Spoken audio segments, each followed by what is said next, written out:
So once again, please message your attendance in the chat window.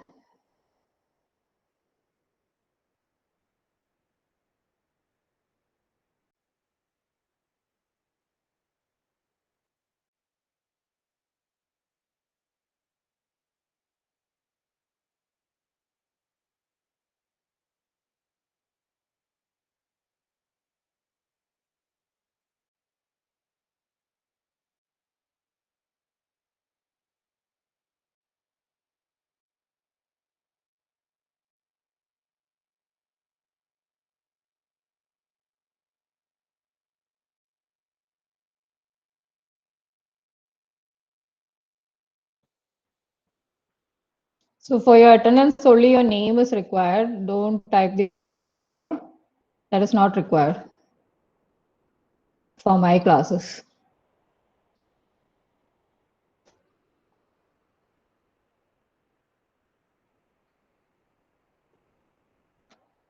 So Vidyamas is already teaching you how to write algorithms. So we'll see the theoretical aspect of algorithms now. So you might have already learned that algorithm, it's a set of instructions designed to perform a specific task. So it can be a simple process like multiplying two numbers, or it can be a complex operation like playing a compressed video file. So even when you're doing something on the internet, again, in the background, you have different programs working. So those programs are based on some algorithms. So these are the characteristics of writing an algorithm. It should be clear and unambiguous. So algorithms should be clear and unambiguous. So each of its steps should be clear in all aspects and must lead to only one meaning. So ambiguity means what?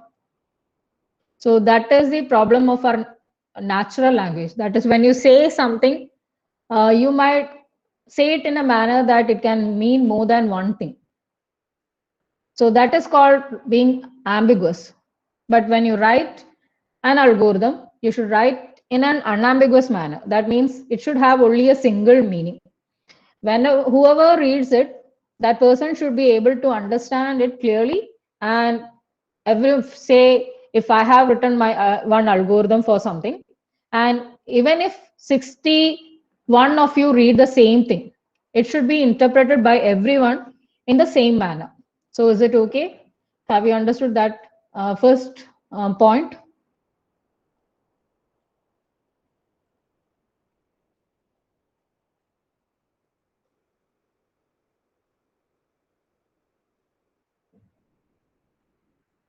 Okay.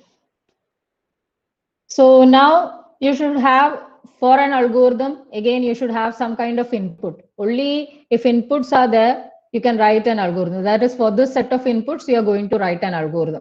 So if an algorithm says to take inputs, it should be well-defined inputs. That is, you should be able to say that is, you're going to write that algorithm, say for numbers, or you are going to write it for alphabets, etc. Understood? So that input should be clearly defined for what you're going to write that algorithm. And outputs, they are results. So I think Vidya ma'am would have already explained this to you. That is, you should have an input, then you give it into the algorithm. So algorithm would process it in some manner, and finally you would be getting some kind of output or results from that. So the algorithm must clearly define what output will be yielded, and it should be well defined as well. So what are the results that you're going to expect? That also should be defined. Then you should be writing algorithm in a finite manner. So the algorithm must be finite. That is, it should not end up in infinite loops or similar. That is, you should have only finite number of steps so that you will reach your goal. That is the output. Then it should be feasible. Feasible means the algorithm must be simple, generic, and practical. That is, if you cannot write something that is impractical and say this is your algorithm to convert that input to this output. So it should be executed upon the available resources. It should not contain some future technology or anything. So it should be a feasible thing. And when you write an algorithm, it is language independent. That is, you don't have to write an algorithm for a C language. Then for doing the same thing in Java, you need not write a different algorithm. For Python, you don't have to write a different algorithm, because the algorithm does not depend upon the language in which you're going to write the program. So it is language independent. So the algorithm design must be language independent. It must be just plain instructions that can be implemented in any language. In any language means in any programming language, and yet the output will be the same as expected. So that is how you have to write an algorithm. So have you understood all those points? If you understood, please message in the chat. Okay. So only 2 people have understood, Prasa and Sahan. Excuse me, ma'am. Yeah, Matthew, Abhijit. Miss, അപ്പോൾ നമ്മൾ algorithm പഠിച്ചു കഴിഞ്ഞാൽ നമുക്ക് ഏത് ലാംഗ്വേജിലും ഒരേ syntax ഉപയോഗിക്കാം? No, algorithm means you are just writing. That is, if I write, say, I'm going to write a story. So I'll write a story which is about a large paragraphs, right? So if I go and apply the same logic, if I write an algorithm, I mean, if I write a story, that was a large text, right? So you will interpret it in different ways. You might interpret it in different ways. So if I go and write an algorithm in a similar manner, that would be very difficult to understand. So instead of that, when you write an algorithm, you will say what step 1, what you're going to do. Step 2, what you're going to do. So these steps, say first one, step 1, if I say start. Step 2, if I say read one number.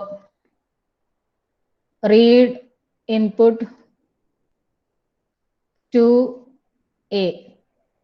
So this does not confuse you, right? What has to be done? That is step 1, you're starting the algorithm. Step 2 means you are reading something to some variable called as A. So there is nothing to be confused. But this does not depend upon the language syntax. It is independent upon of the language syntax. That is, if I am going to write in our first step, when you want to develop something, when you want to go and do a program, the first step, actually what you have to do is write an algorithm. So algorithm is nothing but it can be simply written with your pen or pencil. So after you understand these are the steps that has to be done to do that program, you can go and implement it in, say, C or Java or any other language for that matter. It does not depend upon whatever language that you're going to do it. So is it okay now? Okay, ma'am. So we are not thinking about the programming language when we are writing the algorithm. We are just defining some steps. These steps has to be implemented by some language. Understood? Abhijit, Okay, is it okay? Yeah. അപ്പോൾ So നമുക്ക് എളുപ്പത്തിൽ programme എഴുതാൻ വേണ്ടി ആൽഗോരിതത്തിലേക്ക് മാറ്റുന്നു അല്ലേ? Yes, that is when you see this, when you see the steps, you can directly convert it into a program. That is, it will be easier for you to understand what steps has to be done. So you are actually finding out the logic to implement that program. Understood? So here we are finding the logic, not the syntax. We are not worried about the syntax now. So syntax, we are not concerned. We are just implementing the logic as an algorithm. Now is it okay, Matthew, Abhijit? Yes, ma'am. Okay. So independent of the programming language. So these are the advantages of an algorithm. So as you might have already learned, it is a stepwise representation of a solution to a given problem. So it will be easy to understand because we can see the steps clearly. So it is using a definite procedure. It is not dependent on any programming language. So it will be easy to understand without any programming language. So you don't have to think about the syntax of any language when you're writing the algorithm. And each step in an algorithm would have its own logical sequence. So it is easy to debug. And algorithm divides the problem into smaller pieces or steps. Hence, it is easier for the programmer to convert it into the actual program, because you have smaller steps and those steps has to be converted into the programming syntax. But there are some steps, I mean, disadvantages for the algorithm. These are that is when you go, that is rather than going and directly doing on the computer, you are writing the algorithms first, which are written by using pen and paper. So it might be time consuming. Then when you have branching and looping, so we'll see what is branching and looping at a later stage. But anyway, looping is nothing but you are repeating the same thing again and again. And when you have branching, that is based on conditions, these might be the steps. Another condition means that would be the steps. So in order to write those as an algorithmic step, it might be difficult. And sometimes big problems are difficult to write the algorithms rather than directly implementing them. So these are the advantages and disadvantages of the algorithm. So I did not add any example for the algorithm in my slides because Vidyamas is actually teaching you that. So we'll move on to the next step, that is flowcharts. So is it okay?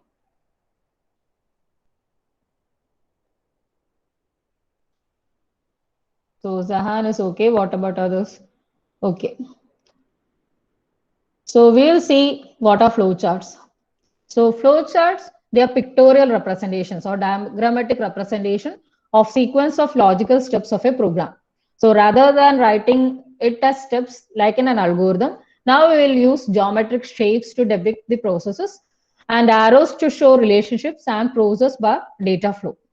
So we'll see how flowcharts are implemented. Because it is a diagrammatic representation, again, you need to have some standards. That is, you cannot use the symbols like what you want to. That there is a standard actually defined for drawing flowcharts. So like when you write an algorithm, you have the first step, that would be the start. And when you end the algorithm, you will be writing the stop step. Similar to that, here also, any flowchart should begin with the start step and it should end with the stop step. So for that, a symbol is defined. That is, this is the symbol, a rounded rectangle. So just a second.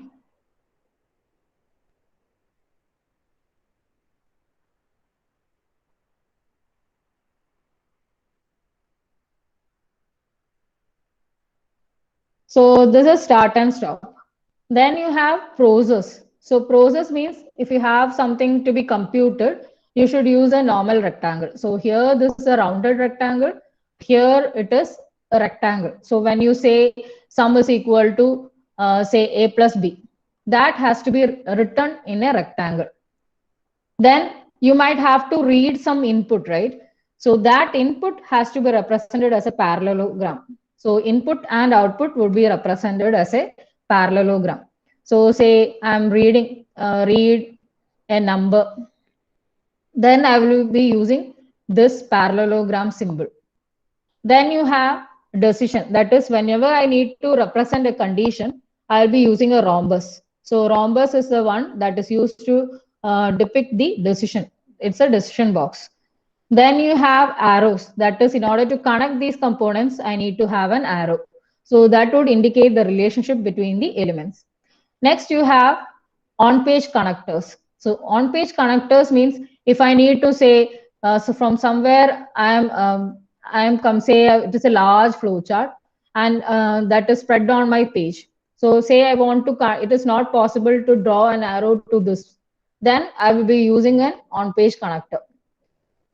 Similar to that, I have an off-page connector also. So off-page connector, if the flowchart is spread on different pages, then I'll be using an off-page connectors. So this is for multi-page flowcharts.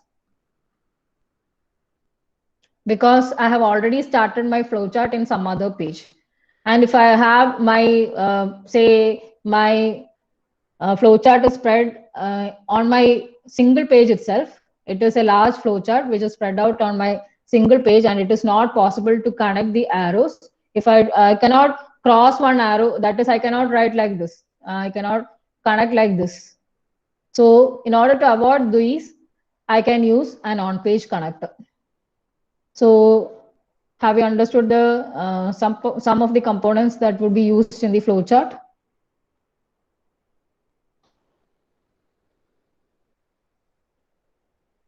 So Ashwin is okay. What about others? Okay. So okay. So flowchart can have only one start and one stop symbol, similar to an algorithm also. And on-page connectors, they are referenced using numbers. And off-page connectors, they are referenced using alphabets. So we have seen already this, that is on-page connector and off-page connector. So on-page connectors, as you can see, they are referenced using numbers. That is, say, I'm ending my, say, one part. So here what I'll do is I'll say one. So this means, say my flow chart is like this, and somewhere I want to connect to this part. So what I'll do is I'll put one here, and same one I will use here also, so that it can be understood that this arrow has to connect to this. So that is the meaning. When it is a multi-page connector, what I'll do is I'll use alphabets or B, etc. So I hope you have understood the basics of flowcharts. Now we'll move on to actual flowcharts. So now I want to draw a flowchart to check that is whether I need to take an umbrella or not. So based on the rain, whether there is rain or not, I have to decide whether I have to take the umbrella or not. So what would be the first step in my flowchart here? So if you know the answer, you can message in the chat.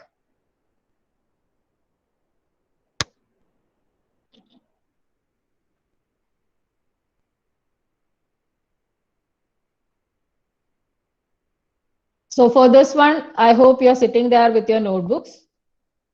So you have to draw the flowchart, whatever flowchart that I'm presenting here, you have to draw it in your notebooks, and you have to submit your notebook by the end of the class. I'll create a link for that in the classroom. So before 1 p.m., you have to submit that class notebook.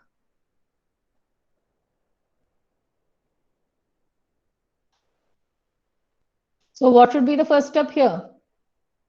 So we are starting with the flowchart.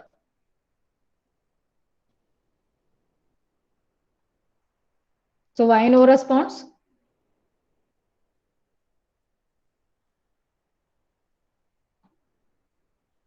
Any flowchart has to start with what? Yeah, start. It should start with start. That is correct. So it has to start with start. So we'll use the same symbol for the start block. So I hope you are also drawing. So next is I have to take the umbrella based on the rain condition, right? So what I'm doing is I need to check for the condition, that is whether it is raining or not. So I can have two possibilities. That is either there will be rain or there will not be rain, right? So for condition means you will have two outputs, a true condition as well as a false condition. That is there might be rain or there may not be rain. So if the condition is true, I'll have to do something. So if the condition is true, what I will have to do is I'll have to go and find my umbrella. So I'll go and find my umbrella. Now what I have to do is I need to repeat this until I find my umbrella, right? So if I have found my umbrella, everything is well and okay. If I didn't find the umbrella means I will have to keep on looking for that umbrella, so that I'll have to, that is if I have found the umbrella, I can directly take that umbrella. If I didn't find that umbrella means I'll have to keep on doing the same thing again and again. That is unless I find the umbrella, I'll have to repeat that step. That is till I find the umbrella, I cannot come out of that condition. So that is the true part. Now there might not be rain. So there might not be rain means I don't have to take the umbrella. So here in the rain condition, if it is no means I need not take my umbrella. So what I'll do is I won't take the umbrella and I will go and stop. So is it okay?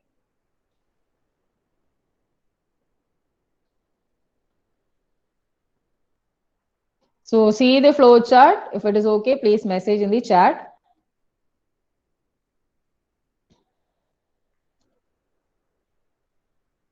So now do one thing. Draw the same flowchart in your notebook also. Then tell me when it is over. So you can draw the same flowchart in your notebook.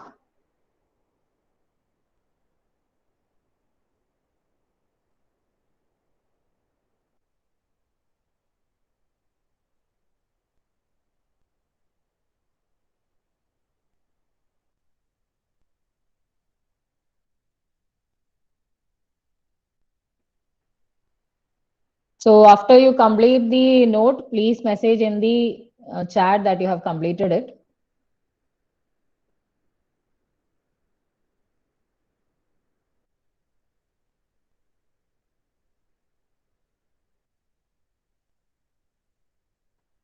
Okay, I got 2 responses. Okay.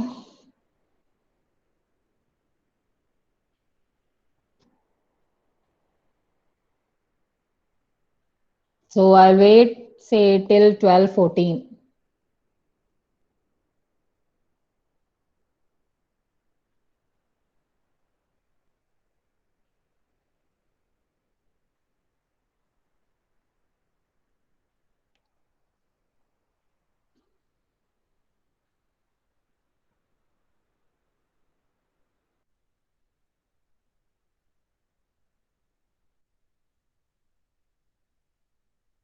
So I have added this similar concept or similar scenario from the normal life so that it will be easier for you to understand the concept of conditions and all.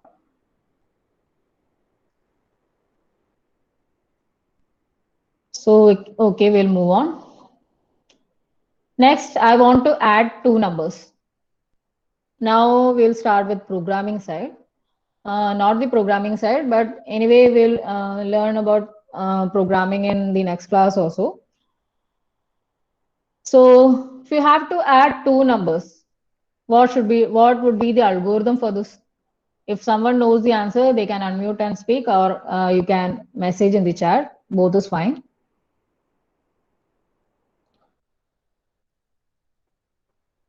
I think Vidya ma'am has already taught you how to add 2 numbers, how to write algorithm for that.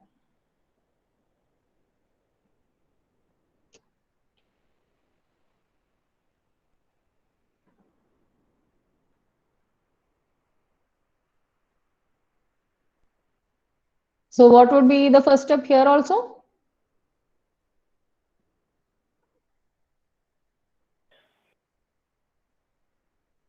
Yeah, here also anyway, everything will start with start itself. So it will start with start. But here we require something. What is required? Yeah, Abhirami has actually written the algorithm for that. So input A, B, sum is not the input, right, Abhirami? Sum is the output. So why have you written input A, B, comma S? Ma'am S variable ആയിട്ടുള്ളത് We don't have to worry about declarations and all here.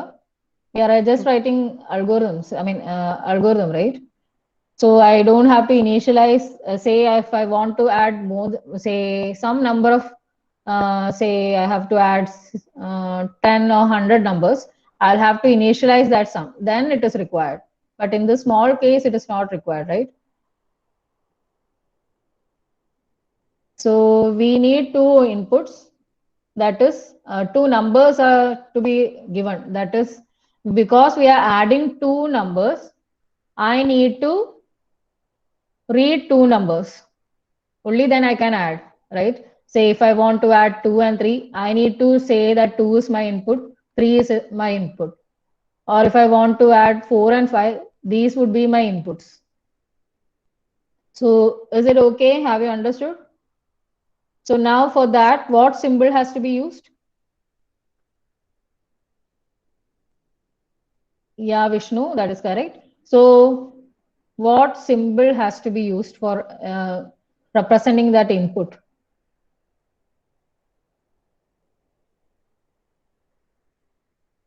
Yeah, parallelogram has to be used. Yeah, Zaha and Fatima. So we have to use the parallelogram. to read two numbers A and B. So I cannot say 4 and 5 here because A and B can be anything. In one case it can be 2 and 3. In the next case it can be 4 and 5. It can even be 100 and 200. So I cannot directly say it would be 2 and 3. It can be any number. So that is why we are using A and B. Understood? So now I have read two numbers. Now what I have to do is I have to add them. So in order to add them, what symbol would be required?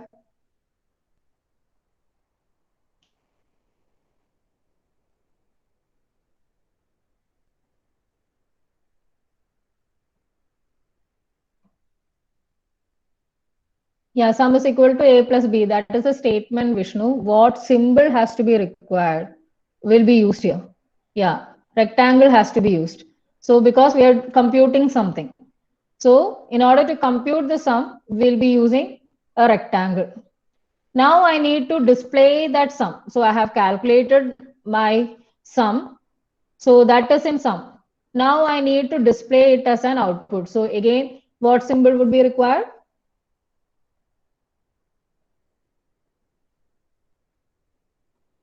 Yeah, parallelogram. So that is correct between Ashwin and all.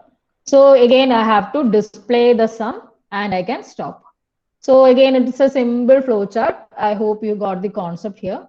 So if you have completed drawing this, please message in the chat.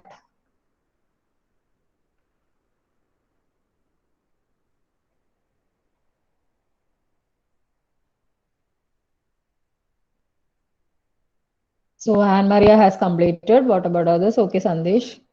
Okay. So again, I will wait till say, okay, I think most of you have completed. So we'll move on. Next is largest of two numbers.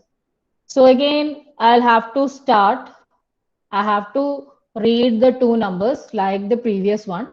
Now what I will have to do? Now what has to be added? I mean, what has to be added there? What would be the next step of the flowchart?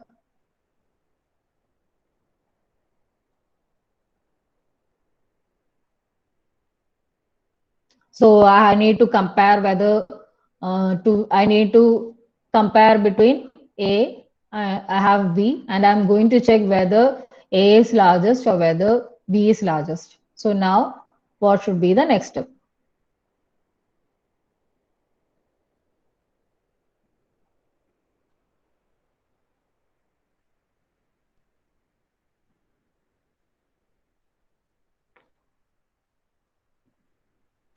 So for this one, I think I will ask someone. Abhinav Purushothaman, Yes, ma'am. what would be the next step? Largest of two numbers. We have to Find the largest. find the largest. So find the largest means say Assign the two numbers. I have already assigned it. Comparing Say them. yeah, Comparing them. comparing means what would be used there? What symbol has to be used? Um, equal to. No, I'm This not symbol. asking the symbol. I'm asking the. I mean, I'm not asking the This statement. I'm asking for the symbol. rectangle. Rectangle. അല്ലേ അല്ല sorry. Abhirami has already answered me. Huh? No, Abin, I don't remember that. yeah, okay, fine, Abhirami. Abin, Yes, ma'am. what symbol would be required in the next step? Rectangle അല്ല. It would not be a rectangle because we are not going to add two numbers. It is not computation. We need to compare.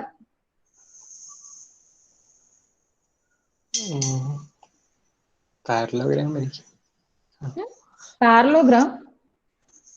Rhombus ആണോ? You can say all the symbols. So one of them will be correct. Rhombus. Why rhombus?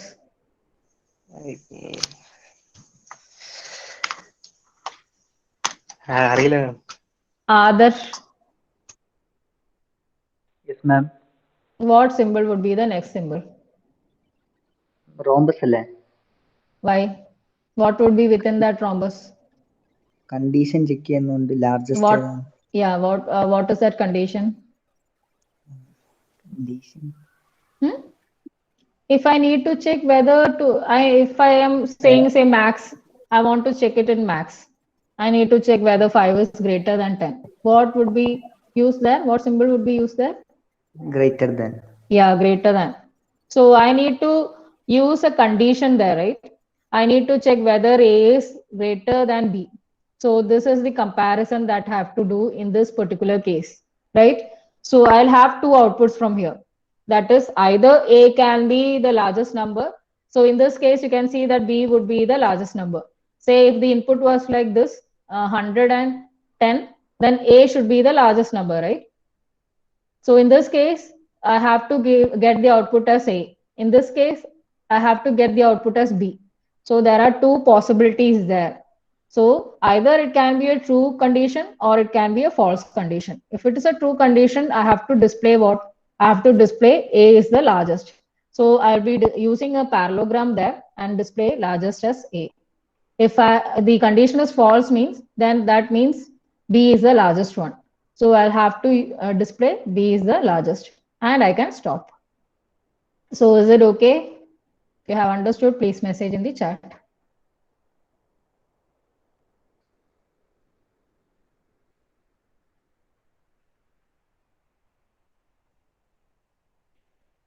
So okay, if you have drawn the flow chart in your notebook, please let me know.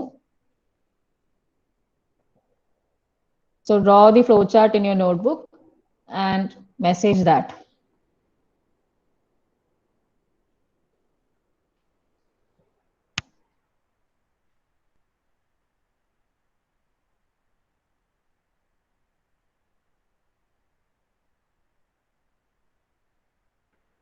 Okay, Albert, Karthik, okay, and Maria, and she, okay. Kabirami. So I guess I will wait till 12:25. Sir റോംബസിന്റെ അല്ല പാരലോഗ്രാമിനുള്ളിലല്ല ഇൻപുട്ടാ? Input and output. Here it is input, Matthew. What should I actually call you? Is it Matthew or Abhijit? Mathew. Okay, Matthew. So this is the input, right? Here we are representing the input. Here it is the output. Okay. So both input as well as output are displayed in parallelograms. Is it okay, Matthew? Okay, ma'am. So after completing the flow chart, okay, it is 12:25. What about Matthew? Have you drawn it? Yes, ma'am. Okay, so we'll move on to the next question. So now this is selection actually, the representation of selection. The previous question, this is sequential. We are just writing a set of statements and we are doing it. So this would be sequential. This is based on a condition. So it is selection.